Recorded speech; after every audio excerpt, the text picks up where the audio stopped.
Welcome back to the inside of our brand new 2017 GMC Yukon Denali. We're going to take a look at the DIC, driver instrumentation panel here. I'm going to make a few changes, so while we go through this system, I'm making those changes right over here. So we just do a quick up and down. I know you can't read what I'm going through right now, but we can also go and open up menus if there is an arrow open, and the enter button is right in the center. So let's take a look at what we have on our display page right now. I'll do my best to keep everything in focus, although it will go in and out from time to time.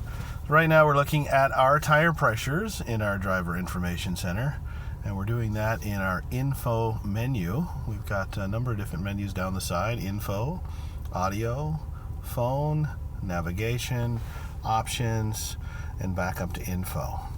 So in our info, you might notice the little lines across the side that are showing you where you're at in the menu. Right now there's our digital speedometer at the top of the menu. At the bottom of the menu is a blank page, and as we go back up we have our timers, tire pressures, oil life, fuel range, trip odometers A and B, and average fuel economy. This vehicle is brand new, so the average fuel economy numbers won't yet be accurate. Just want to go down into options for a minute to show you a few of the things we can change. There's our English metric setting, so if you wanted to go to the US and change everything to miles, we're going to open up the right hand menu.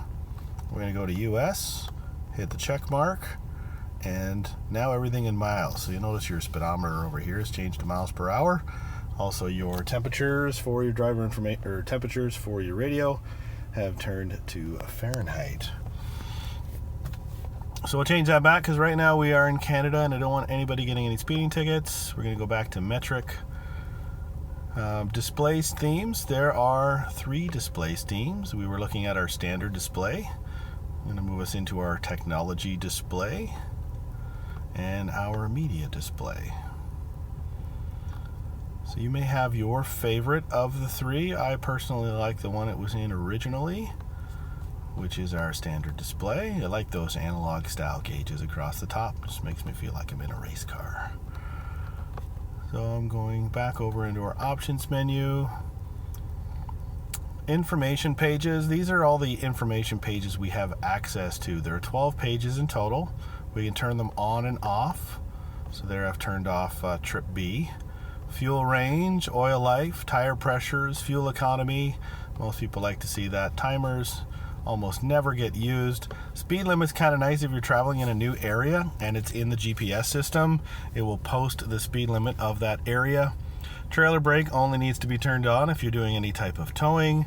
Off-road mode is just really cool. I'll show you that in a minute. Engine hours and blank page for someone who likes that simplistic look on their vehicle.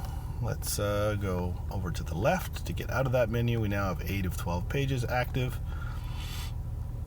Speed warning is kind of nice. There is a speed warning you can program if you're the kind of person that gets out of hand. Oops, too many buttons. Let's go back to our speed warning. There we go, enabled. 90 kilometers an hour is too low. That'll likely just upset you. So we'll go into our speed settings. It really depends on how fast you travel on the highway. In Canada, we have a law where they take your car at 150 kilometers if you're in a 100-kilometer zone. So it's kind of nice to know before that happens. We'll set this car at 142. We'll hit the check mark to confirm. And so that is now enabled. And that is our settings menu.